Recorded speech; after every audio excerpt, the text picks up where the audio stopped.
and another massive crit.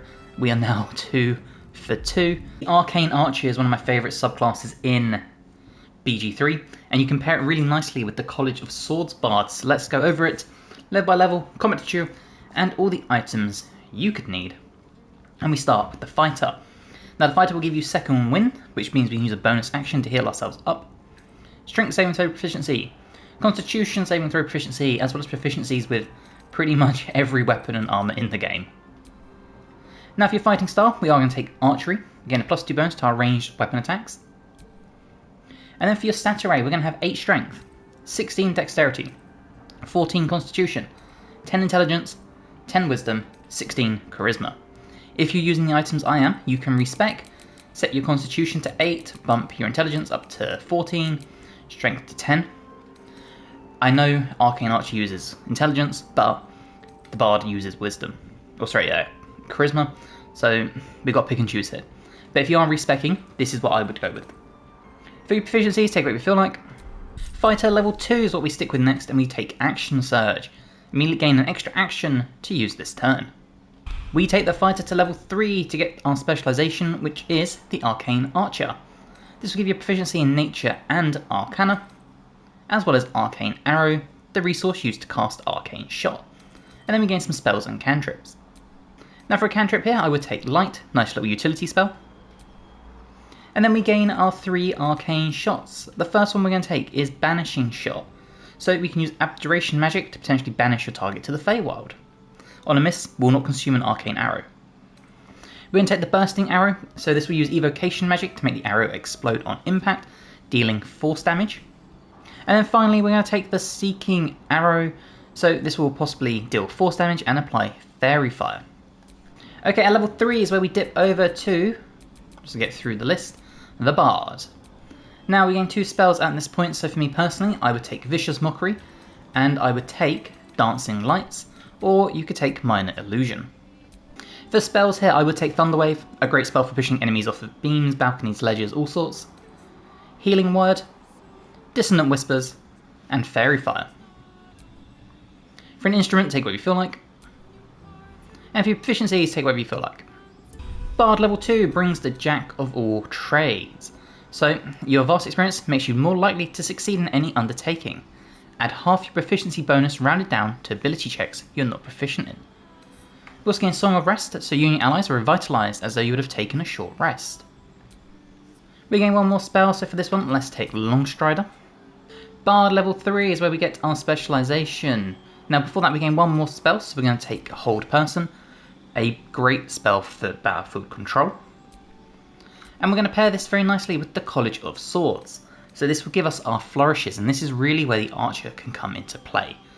Now ideally you could do this with crossbows, and you can have like 2 crossbows, and you'll get a huge amount of utility out of it. But for me personally, I like using the bow, but you could use either or. But the most important one we get is our Slashing Flourish for ranged. If I come down to here, attack up to 2 enemies at once, so you can pump out the damage here. We gain a fighting style, and for this one we're going to take 2 weapon fighting as we are dual wielding. And then for your expertise, take what you feel like. Bard level 4 brings our first feat. We gain 1 more spell as well, so let's take Dancing Lights. And then for a spell here, let's take Heat Metal, a great concentration spell to make enemies drop weapons if they're holding them. And what we're going to do is we're going to bump our Dexterity up to 18. This will be the same regardless of if you're respeccing to have your con at 8, or if you start from the start of the game. Bard level 5 brings the Font of Inspiration, so you regain all your Bardic Inspiration after a long or short rest. And improved Bardic Inspiration. The bonus gain from the Inspiration is now 1d8. We gain another spell, so for this one let's take the Glyph of Warding. And then at this point we come back to the Fighter for level 4. Now this will give us another feat, and again regardless of if you're respeccing or not, Dexterity maxed out at 20. Fighter level 5 unlocks our extra attacks, so you can now make 2 attacks in 1 round. Fighter level 6 brings a new feat, so for this one we are going to come all the way to the bottom, and we're going to take Sharpshooter. So ranged weapon attacks do not receive penalties from high ground rules, and ranged weapon attacks you're proficient with have a -5 to their aim, but deal an additional 10 solid damage It's the Great Weapon Master of the crossbow, or the short bow I should say. And then finally, fighter level 7, we gain another Arcane Arrow. We gain Magic Arrow, so our ranged attacks are considered magical to overcome resistance. And Curving Shot, so when you miss with a magical ranged attack, you can use a bonus action to attack the next closest target with the same attack. We gain one more spell, and for this one we are going to take the Grasping Arrow, do an additional 2 to 12 poison damage, and affect an enemy's movement speed. Okay, so as a quick demonstration, as you'll see here, we have our Bardic Inspiration.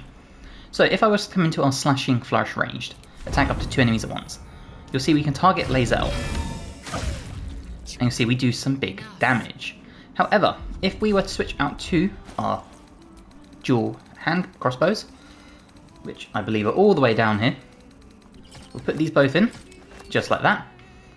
If I was to target Karlach, for example, and do my Slashing Flourish ranged,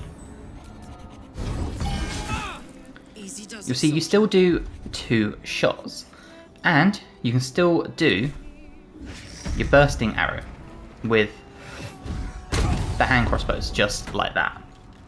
So you could use dual hand crossbows, or you can use the actual bow. Choice is yours here. Okay, so let's go over our equipment, and we start with Savarok's Horned Helm. So you gain Dark Vision up to a range of 3 meters or 15 if you already have it. And the critical number we need to roll is now reduced by 1, bringing us to 19.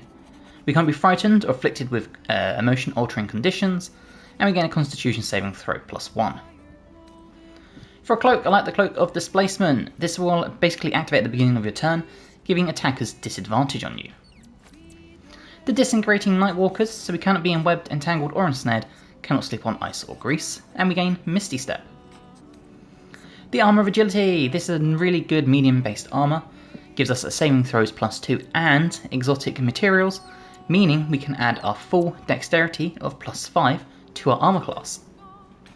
We're going to pair this with the Helldust Gloves, so you gain a +1 bonus to our spell attack rolls and spell save DC, and our weapon attacks will do an additional 1 to 6 fire damage.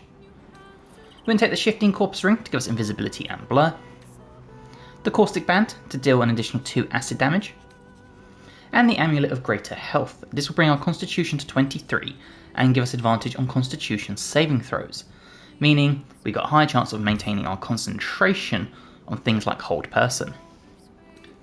For weapons, we are going to take the Ambusher, a +1 to our initiative rolls, and in combat, if we attack an enemy that hasn't taken a turn yet, we'll do an additional 1 to 6 necrotic damage.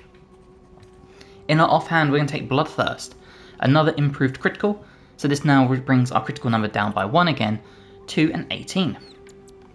And we pair that with the Deadshot, another improved critical, so once again reduced by 1, so now we need a 17 to get a crit.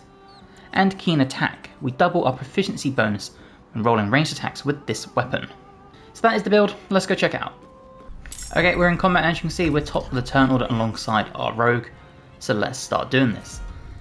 As I showed in the demonstration, we can do our Slashing Flourish ranged, so let's get this going on this enemy.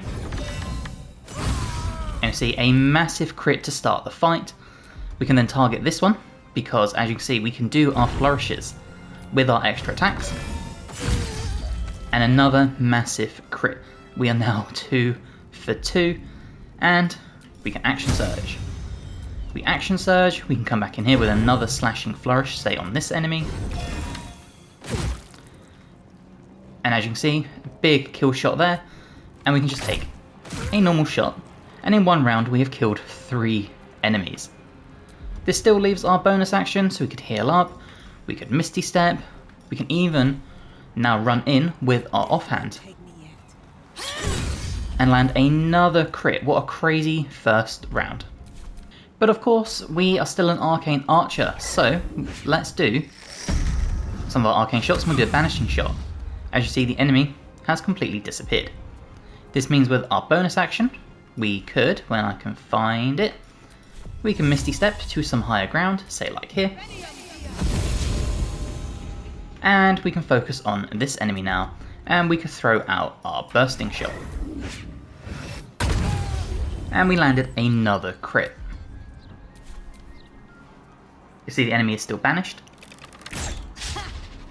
And because we're displaced, enemy has disadvantage on attacks against us. Which is really useful, because then what it means, we can come in here And we'll just do some regular attacks so you can see the base damage output. You'll see it's not too bad, but it's landing these crits that do the bulk of the damage. And of course, because why not, you still have your bonus action, you could do things with your offhand, such as that. But of course, being what we are, we can still come in here, do our slashing flourish ranged, hit both our strikes, and 2 big crits that time. And that really is how easy this fight is.